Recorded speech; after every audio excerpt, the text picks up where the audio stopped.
Maatii hawwituu akkam jirtan nagaa keessanii baay'ee nagaa kootii galata waaqayyo nageenyi na bira yeroo simbirarree akka jiraatu waaqayyo irraa abdiin qaba akkam jirtu fayyaa keessanii walirraa bannee jirra sagaleedhaani jalqaba irratti laayikii godhuu baay'ee tokko sodaattu waan ta'eef moojii kanaaf laayikii godhaa sheer sabskiraayib gochuun akka na bira dhaabbattan kabajaa isin gaafadha akkasuma ijoollee baay'een gaaffii garaagaraa na gaafattanii gaaffii keessan hunda walumaa galatti isinii deebisuun dhufe viidiyoo kiyya amma dhumaatti dhaggeeffadhaa. Hawwii mataa kee maal dibataa maalitti gootee akkasitti si dheerate mee qibaatee dibattu san nutti himii jechaa jirtu ijoollee baay'een gaaffii akkasii karaa garaagaraatiin na gaafattu walumaa galatti gaaffii isaa isinii deebisuu dhufe qibaatiiwwan ani fayyadamu tanaan dura yuutuub irratti isin gadhiiseen ture. Gadi bu'aatii ilaala isiniin jedha. Baazawwee ani dhugaa dubbachuu taanaan qibaatii sun mataan koo xiqqoo akka jijjiirama argisiisu akka laafu naa taasise malee akka dheeratee narra darbu waan naa taasise tokko hin qabu. Garuu mataan kiyya baay'ee jaalate caafisa kana yoo mure saffisaan bootatti naa deebi'a akkasuma na jalaa hin baqaqu yeroo baay'ee hin buqqa'u hin caccabu akkas naaf godhe malee wanna hagas mara dheeratee siraatan naa guddatu waan naa taasise hin qabu jechuudha. Kanaafiyyuu mataa keenya kan magarsu ruuzii buuphaa yookiin muuzii miti. Eeyyeen magarsuu danda'a garuu jijjiirama fida malee dheeressee guyyuma tokkoon dugdarra isin ciibsuu hin danda'u. Kanaafiyyuu muuzii wantoonni garaagaraa mataa keenya dheerecha inni jedhamu sobaadha. Jijjiirama fiduu danda'a. Kuni dhugaa jirudha. Fakkeenyaaf akka hin caccabne akka hin baqaqne akkasuma xiqqoo haga mataan saffisaan ofiisaatii jijjiirame waa baay'ee argisiisa. Fakkeenyaaf mataa qardaadda ta'e xiqqoo haga tokko garuu yeroo tokko luuccaa godha jechuun moti inni iyyuu deddeebisanii yoo siraatan itti fayyadaman kan akka talbaa itti makanii wantoota akkasii itti makanii gaafa fayyadaman xiqqoo ishee jijjiirama argisiisa. Garuu mataan kee isa duraatirra sirriitti dabalee dheeratee dugdarra si ciisaa waan hawwite san si fakkaata jechuun sobaadha dhibbatti. Kanaafiyyuu qibaatis miti kan nama guddisu waaqa qofaadha. Rabbiin rifeensi kee jalqaba inni si kenne san yoo dheerata ta'e hin dheerata yoo hin dheeratu ta'e immoo hin dheeratudha malee wantoota garaagaraatti goote mataan hin dheerata. Kanaafiyyuu mataa dheereffanna jettanii ruuzii garaagaraa wantoota garaagaraa yuutuubii kanarratti gadhiifaman mataatti of dibdanii mataan keessan tirfii akka caccabu akkasuma akka jabaatu taasisaa jirtu jechuudha. Ijoollee baay'een keessattiyyuu ruuziin mataa namaa hin dheerechu mataa namaa goggogsee gara dabarsa. Ani yeroo tokko akka carraa ta'e dibadheen ture dhugaasee jechuudha. Garuu ani mataan qabaa waqattan darbe dhugaa kanan dibadhee jechuudha. Isayyuu mataa koo goggogsee gara na dabarsee ergasii qibaatiiwwan garaagaraa fayyadamee mataa koo buutaa duraatti deeffadhe. Mataan kan isin jijjiiramu siraatan qabisa harka keessaniirraa yoo rabbiin isin qarqaare isin dheerachuu danda'a.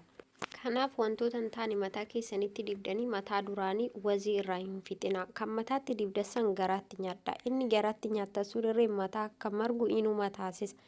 Keessattiyyuu ataakiltii fayyadama. Ataakiltiin haga tokko qaamni keenya akka siraatan faaffa'uu fi akkasuma rifeensi keenya akka margu nu taasisa jechuudha. Pirootiinii garaagaraa of keessaa qaba waan ta'eef akkasitti fayyadama. Akkasuma mataa keessan yeroo filtaan jalqaba caafarraa filaa booda gidduu keessa filaa isarraa mataa keessan guyyaa 3 guyyaa 4 ishimadhaa hiikatii akkasuma yeroo miiccitan torbee 2tti al tokko akkasitti yoo miiccitan bareedadha. Guyyaa 3 guyyaa 4 yoo miiccitan ta'e mataan keessan sirriitti caccaba sirriitti ciccitaa jechuudha. Akkasiidha mataa kan namaa magarsu walumaa galatti uumaa waaqayyo ganama namaa kenna akkuma bifa ganama uumee nuuf kennu san mataa keenyarree ganama nuuf kenna malee guyyaa mataa rabbiin namaa hin kennu. Kanaaf mataa rabbiin ganama isinii kenne san immoo bareeffatu abbaadha waan ta'eef isa sasseeran qabdanii qibaatii garaagaraa dibattanii bakka akka garaagaraatti yoo mataa keessan wantuma qibaatirraa uumame wantoota lallaafaa dibdan malee wantoota ruuzii muuzii maalii dibdaniif mataan dheeratu hin jiru. Kun dhibbatti sobaadha. Mataa warra akkas dibatee ittiin dheerates hin jiru. Mee warra yuutuubii maa kana fudhadhaa. Abukaadoo hin dibatan, muuzii hin dibatan, kiyaara hin dibatan, tiffeehaa hin dibatan. Mataan isaanii dheeruma duraanii sanirraa dabala hin dabalu. dheerechi haa jedhani malee mataan isaanii yuutuubii isaaniitirra gadi buutanii viidiyoo isaan waggaa lamaan dura hojjetan waggaa tokkoon dura hojjetan gaafa laaltan mataan isaanii isuma har'aa kana jechuudha. Kanaafiyyuu isaaniifiyyuu hin dheerechine isin akkamitti dheerecha? Kanaaf akkas taatanii gowwomtanii mataa keessan akka caccabu hin taasisina. Mataa keessan gabaabuma gurra bira ga'uusan siraatan qabadhaa qibaatitti dibata. Ijoollee baay'ee immoo yeroo biyya jirtu san mataan kee haganuma dheeratamoo erga biyyaa baatee mataan kee akkasitti sii guddatee sii dheeratee jettanii na gaafattan. Ani yeroon biyya jiruyyuu mataan koo baay'ee dheeradha. Dhugaa dubbachuu taanan jechuudha. Tarii ijoolleen biyya kiyyaan na beektanii ragaa na ba'uu dandeessanii. Ani daa'immarrayyuu kaasee zariirran deema baazawwee mataan jechuudha. Zariin keenya mataa qaban. Mataan isaanii baay'ee dhedheeradha. Kanaaf kan korri mataan dheeradha jechuudha. Kanaafiyyuu yeroon biyya jiruyyuu mataan kiyya baay'ee dheeradha dhugaa dubbachuu taanan. Kanaaf yeroon biyya jiruyyuu mataan koo baay'ee dheeradha. Ndaa'umaanii yeroo biyya jiru baay'ee muraa ture jechuudha. Yeroo lama yeroo sadi muree ergan guddadheeyyuu jechuudha. Na rakkoon mureef immoo nan qaba jaaladhee miti mataa namni kan muratu inna akkasisiniin jedha. Kanaaf mataan koo immoo waan duraaniyyuu dheeraa ta'eef daddafee naa margaa jechuudha. Waan sin ajaa'ibu keessa mataan koo daddafee margaa inna akkasuma mataan kiyyaa amma ijoollee baay'een mataan caafi isaarra lama sadi qabu hin margu hin dheeratu jedhan. Kiyyaa amma mataan caafin isaa lama sadi sin qaba jechuudha. Dhugaa dubbachuu taanaan mataan kiyya mantaadha jechuudha caafin isaa. Garuu namoonni baay'een murinaan jechaa turaniyyuu. Ani garuu mataan koo baay'een jaaladha waan ta'eef yoo murirra xiqqeesseen caafirra mura malee ani baay'isee hin mura akka namaa san mana mataa deemee tokkosee walqixxeessee guyyaa tokko muree hin beeku jechuudha. Garuu mataan kiyya ni dabala.